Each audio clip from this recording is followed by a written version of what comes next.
How to ask questions with do in present simple tense. Simple present keessatti do fi daaziidhaan akkamitti gaaffii gaafannaa isa jedhu walii wajjiniin ilaalla. Do fi daaziin kun verboota gargaartota jedhamanii waamamu.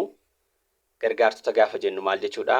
Gaaffii gaafachuu keessatti yookaan immoo hima negatiivaa tokko uumuu keessatti do fi daazii kana dhaabbataadhaan fayyadamnaa jechuudha.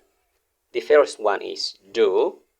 Use do with pronouns like I, you, we, they, and any other plural nouns. Structure to ask question: do plus subject plus base verb plus any other suitable words. Examples: Tom, I play football.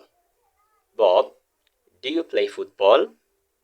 Asitti gaaffii kana gaafa gaafannu do jennee gaafataa jirra jechuudha. Do you play football? Jechaa jirra jechuudha.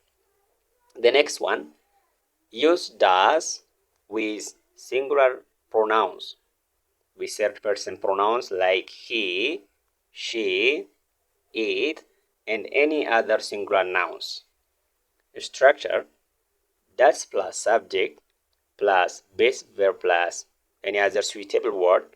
Example: Tom, he speaks English. Rob, does he speak English? Asitti wanti hubachuu qabnu he speaks English gaafa jedhu gochi majabaa kanarratti s'in dabalamee jira. Rob, does he speak English? Iddoo jedhu kanatti immoo do irratti s'in akkasirraa argamu kana dabalamee jira jechuudha. Kun tooromattiin gaaffii gaafannuudha. Himattaanu keessatti does she play tennis jedha. Himni kun sirriidha jechuudha. Sababni isaa immoo do verb irratti kun asii es daballee jira. Main verb irratti immoo homaayyuu daballee hin jiru. Play kan jedhu akkasumatti jira jechuudha. Gaaffiin lamaffaa kun immoo dogoggora.